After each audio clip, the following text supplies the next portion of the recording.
आप बताइए आपका दिन कैसा था? चाचू हमारा दिन भी ठीक ठाक था, कुछ बताने लायक है नहीं। भैया आज हमारा परिवार कहाँ हो गया भाई? किसी के पास कुछ बताने को ही नहीं है। अरे कुछ तो बताओ, कुछ तो होगा। इतना बड़का दिन गुजारे हो, कुछ तो होगा बताने के लिए। हाँ चाचू, आज हमारा प्रैक्टिस मैच भी नहीं था और ना टूर्नामेंट था, तो इसकी वजह से आज हमने नेट प्रैक्टिस की। अच्छा, और टप्पा बाल नहीं डाले का? अरे चाचू अभी तो हम आपको बताए टप्पे पे टप्पे तब डालेंगे जब प्रैक्टिस मैच होगा, टूर्नामेंट होगा, जब सर हमको बाहर भेजेंगे। कैसी बात करते आप? चलिए आप छोड़िए। वेदी अम्मा तुम बताओ तुम्हारा दिन कैसा था? पर हमारे पास बताने लायक बहुत कुछ है वीरू भैया। वैसे मम्मी, आपको ना वीरू भैया का इलाज करवाना ही पड़ेगा। इलाज? इलाज क्या हो गया वीरू को? हमें भी नहीं पता। देखो देखो, फीवर तो नहीं है। बीमारी वाले का इलाज नहीं पापा, हाँ, वीरू भैया की गंदी आदतों का इलाज। गंदी आदतों का इलाज? पापा, वीरू भैया ने आज फिर से हमारी चॉकलेट चुरा के सफा चट कर दी। अरे बेटी अम्मा, गई भैंस पानी में। अरे तो सफा छट कर दी तो दूसरा आ जाएगा ना। इतना काहे वीरू भैया पे चिल्ला रही हो भाई? वैसे वीरू, तुमने काहे चुराया उसका चॉकलेट भाई? पापा हमने चॉकलेट चुरा के नहीं, उठा के खाई।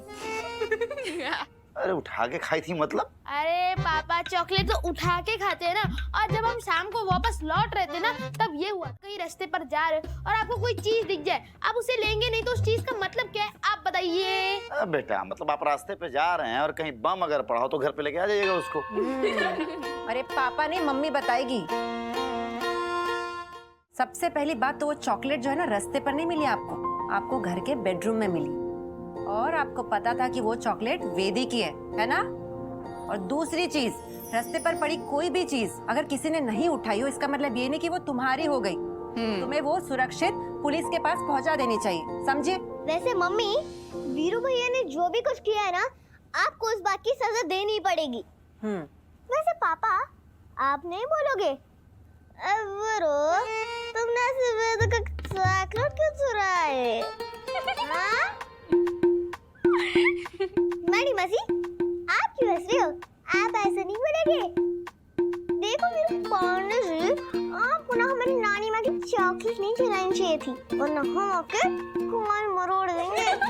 फिर मत बोलना मासी, सॉरी मासी, इसके बाद हम आपकी चॉकलेट नहीं चुराएंगे। चाचू, आप नहीं बोलेंगे। देखो वीरू टाइगर, ऐसा है कि तुम्हें ना हमारी नानी माँ की चॉकलेट नहीं चुरानी चाहिए थी। अरे हम समझ गए नानी माँ, हमें माफ करो, माफ करो, माफ करो। ये तो नानी माँ का बड़ा दिल, और वीरू को सजा जरूर मिलेगी। अब अगले 1 हफ्ते के लिए वीरू को चॉकलेट नहीं मिलेगी, समझे? हाँ, ये हुआ ना काकड़ी चोर को कटोरी से मारना। महाराज गच्चा खा गए ना, पर कटोरी नहीं कटारी। अच्छा कटारी, खटारी से मारना, कटारी। अच्छा कटारी होता है का? कटारी कटारी कटारी कटारी कटारी। अरे तुम कहे बोल रहे हो कटारी कटारी? अरे तुमको तो शर्म आना चाहिए। एक तो चोरी, ऊपर से सीना चोरी। चलो तुमको हमें कहानी सुनाते हैं वीरू। कहानी सुनने के बाद जो है तुमको खुद एहसास हो जाएगा कि तुमने चोरी करके गलती किया है कि सही किया है। और ये कहानी है एक बबलू की। वैसे पापा ये कौन है महाशय बबलू? अरे बबलू तुम्हारे जैसा ही एक लड़का था, लेकिन फर्क सिर्फ इतना है कि तुम अच्छे लड़के हो लेकिन वो चोर था, समझे? लेकिन बेटा तुम ये चोरी करके ना, तुम बबलू के रास्ते पे ना चलना शुरू कर दिए हो। तो वीरू, सुनाते हैं तुमको बबलू चोर की कहानी। घर से चोरी करके वो भाग रहा था। पुलिस उसके पीछे पड़ी थी। बबलू बहुत संकट में था। भाग दौड़ और कूद फांद में उसे चोट भी लग गई थी। तभी उसे एक आश्रम दिखाई दिया। आश्रम के दरवाजे पर एक महात्मा जी खड़े हुए सब कुछ देख रहे थे। बबलू की दशा देख महात्मा जी को दया आ गई। उन्होंने भागते हुए बबलू को अपने आश्रम में छुपा लिया, क्योंकि वे बबलू का उद्धार करना चाहते थे। तभी पुलिस आई, पर महात्मा जी ने पुलिस को लौटा दिया। अंदर आने पर महात्मा जी ने अपने हाथों से बबलू के जख्म साफ किए, उसमें औषधि लगाई और उसे अपने हाथों से गरम गरम खाना बनाकर खिलाया। बबलू को जीवन में पहली बार इतना अपनापन और सम्मान मिला था।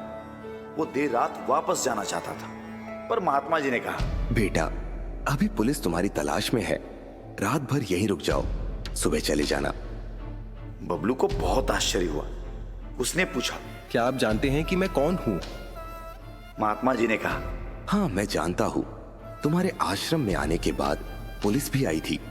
फिर भी आपने मुझे इतना प्यार और सम्मान दिया, और लोग तो मुझे देखते ही भगाने लगते हैं, अपने घर के आसपास भी फटकने नहीं देते।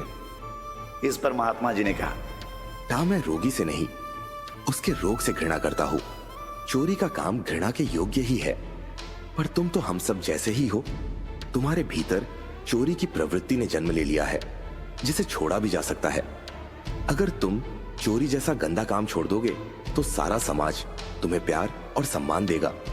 तुम्हें अपने लिए लोगों का व्यवहार बुरा लगता है।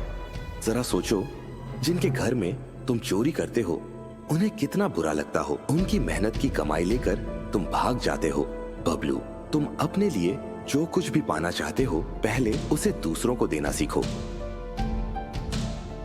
महात्मा जी की बात का बबलू चोर पर बहुत ही गहरा असर हुआ।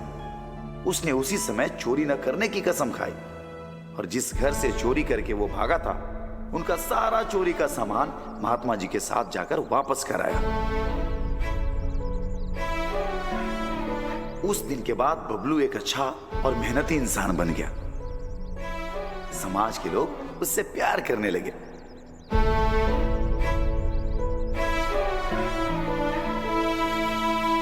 क्या समझे वीरू? अरे कहानी से कुछ समझ में आया? हाँ हाँ पापा, हम समझ गए कि चोरी करना बुरी बात है, तो सॉरी वेदिका। जो व्यवहार आपको आपके लिए नहीं पसंद आता वीरू भैया, वही व्यवहार आप दूसरों के साथ मत किया करो वीरू।